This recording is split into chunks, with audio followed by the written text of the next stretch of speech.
Up until January this year, I didn't see that anything changed by ballot box. Are you hearing what I'm saying? Because it can be systemic, they can systematize it. and I'm not saying that don't exercise your franchise. I'm just saying that it's going to be a combination of box and knees. Nigeria needs intercession now than never before. Let me tell you, it's dark, but rain is about to come.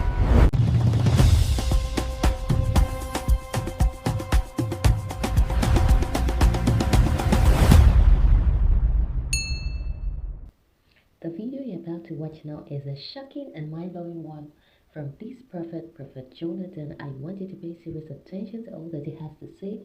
Don't forget to like, to subscribe, share with your friends and loved ones, share on all social media platforms. God bless you as you do so. Don't forget, pay serious attention. Watch this video. That's what caught my attention. I hear it coming. Do you hear the rain coming? Can you hear the sound? Do you know that sometimes to hear in the spirit, there may not be anything physically that shows rain is coming, but rain is coming again on somebody. Rain is coming on your ministry again. It's coming on your territory again. It's coming on Nigeria again. It's coming on Africa again. You hear me? This insecurity situation, it won't last long. God is about to intervene. Yep, this is not promise and fail. No. This is coming from the place of intercession in this darkness. But the thing is that it will be God that will move sovereignly. It will not be a human being that will champion it. That's why if I must advise you for next year's election, up until January this year, based on what I saw in the spirit, nothing changed. As a human being, as a leader, as a spiritual leader, I can speak for Nigerians, yes. But as a prophet, I don't speak for Nigerians. I don't speak for Nigeria. I speak for God. Up until January this year, I didn't see that anything changed by ballot box. Are you hearing what I'm saying? Because it can be systemic. They can systematize it. and I'm not saying that don't exercise your franchise. I'm just saying that it's going to be a combination of box and knees. Nigeria needs intercession now than never before. Let me tell you, it's dark, but rain is about to come. Zechariah 10 verse 1 says, ask the Lord for rain. Ask there means pray. The next 6 months, if the Nigerian church is serious, we need to pray. We need to intercede. We need to come to a point where we need to have prayer services every week, because the troubles are increasing. I follow the news. I'm telling you the truth. I follow what's happening as I pray. We need to pray for that rain to come. It will not be a human being. The problem with us is we are thinking a human being. No. Yeah, God can use people, but right now God is going to be, when a system has been made crooked, only El Shaddai can make the crooked way straight. I'm talking in parables. Are you hearing what I'm saying? When a system has been made crooked, that means whatever it will bring will be crooked. He said, I will go before you and make the crooked way straight. Can we take 1 minute to pray for Nigeria before my friend comes up? Lord, send your rain upon Nigeria. Please pray for 1 minute. Hold your neighbor's hand. Just pray for 1 minute.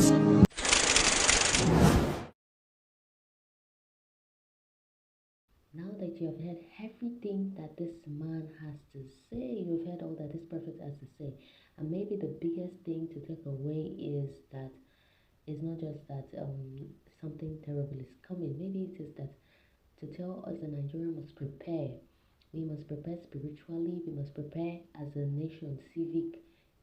With our civic rights, we must prepare mentally. And above all, don't become careless about the future of the country, okay?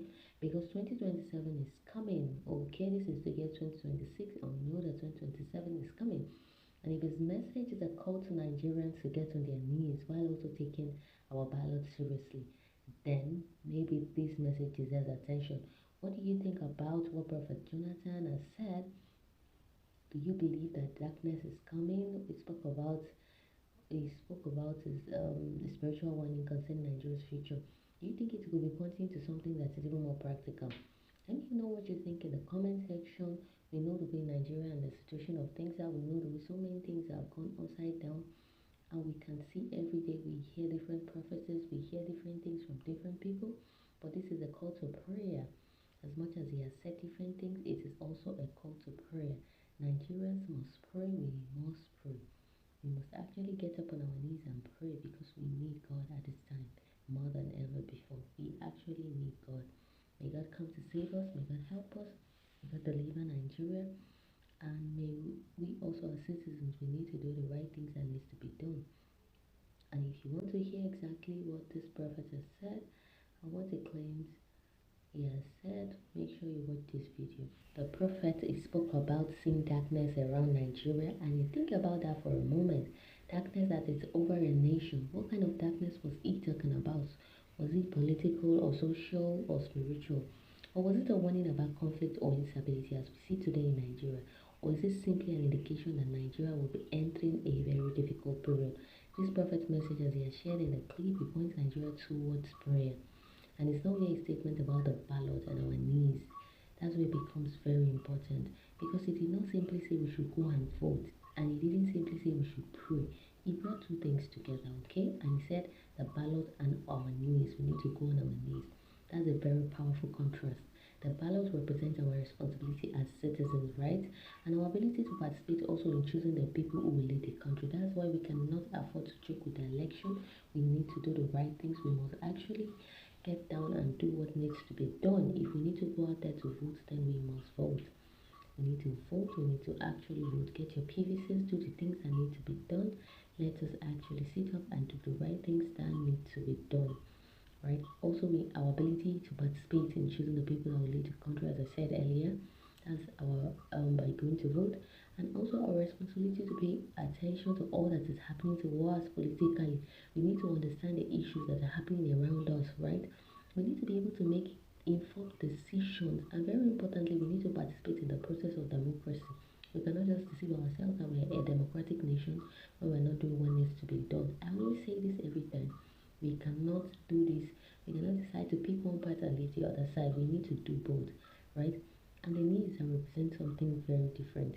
And it simply represents prayer, dependence on God, intercession, and the belief that there are things concerning the future of Nigeria that cannot be solved only by our political activity, right?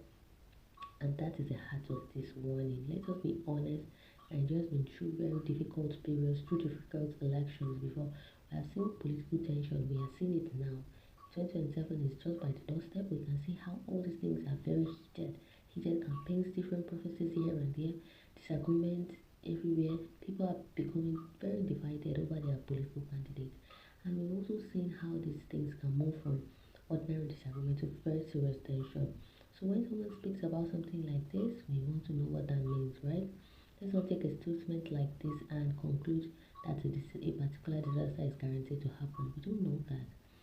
All that we can say, it doesn't give us enough information to make conclusion, but then it is a call to be more watchful and not fearful. There's a difference between preparation and panic. Panic makes you afraid, while preparation makes you responsible. If this message is a calling to pray and also to take our civic responsibility seriously, and that is something that we must do, right? Thank you very much. This is Default Food TV. Don't forget to like, to share, to subscribe, share with a friend and next time. God bless you. I'll see you in the next video.